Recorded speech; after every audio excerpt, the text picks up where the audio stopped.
మీరు ఇంతకు పూర్వము 4 సిటీల గురించి చెప్పినారు. Yes. ఇంకొక 2 సిటీలనే మనం హైదరాబాద్లో ఓల్డ్ సిటీ అంటారు, న్యూ సిటీ అంటారు. Yes.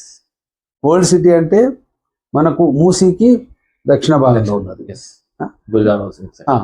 అదేవిధంగా న్యూ సిటీ అంటే హ్యాబిట్స్ ఈ ప్రాంతం. Yes. Correct.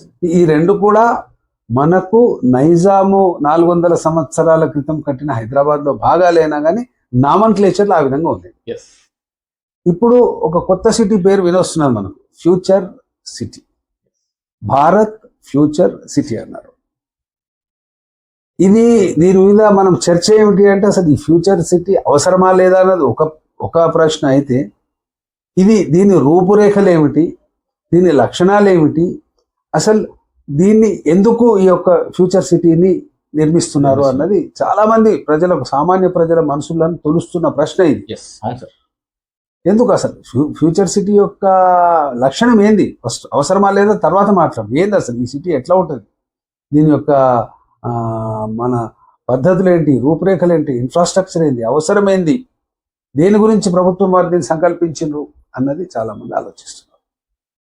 అయితే గవర్నమెంట్ తన మనసులో ఏమి ఉన్నది అనేది ప్రజలకు స్పష్టంగా తెలియచేయాల్సిన అవసరం ఉన్నది.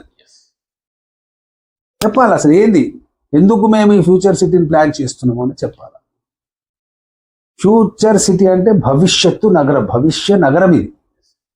అంటే హైదరాబాద్ యొక్క, అంటే హైదరాబాద్ డజంట్ మీన్ ఒక సింగిల్ హైదరాబాద్, హైదరాబాద్, సికింద్రాబాద్, అదేవిధంగా పాట్నా ఆఫ్ రంగారెడ్డి, మీరు అన్నట్టు సైబరాబాద్, ఓల్డ్ సిటీ, అన్ని కలిసి ఒక పెద్ద 1.5 crore ఆల్మోస్ట్ పాపులేషన్ ఒక పెద్ద మహానగరం ఇది. ఈ నగరాన్ని ఒక 50 సంవత్సరాల నుంచి కనుక పరిశీలిస్తే ఇది ఎంత విస్తృతంగా వ్యాపించింది అనేది మనం గ్రహించవచ్చు. 50 సంవత్సరాల క్రితం మనకు హైదరాబాద్ అంటే హ్యాబిట్స్ కోటి, అంతే, అటు సికింద్రాబాద్, ఇటు చార్మినార్. ఈ మాటలు ఎందుకు చెప్తున్నాం అంటే వాణిజ్య పరంగా ఈ 4 ప్రదేశాలు మాత్రమే మనకు ముఖ్యమైన ప్రదేశాలుగా ఉండేవి. అప్పుడు జనాభా కూడా అప్పుడు ఒక 15-20 లక్షలు ఏదో ఉండేది. ఆ రోజులలో డబుల్ డెక్కర్ బస్సులు నడిచేది హైదరాబాద్, ట్రైలర్ బస్సులు నడిచేది, ఒక బస్సు వెనుక ఒక బస్సు బస్సు. ఉస్మానియా యూనివర్సిటీ నుంచి కోటికి నడిచేది డబుల్ డెక్కర్ బస్సులు.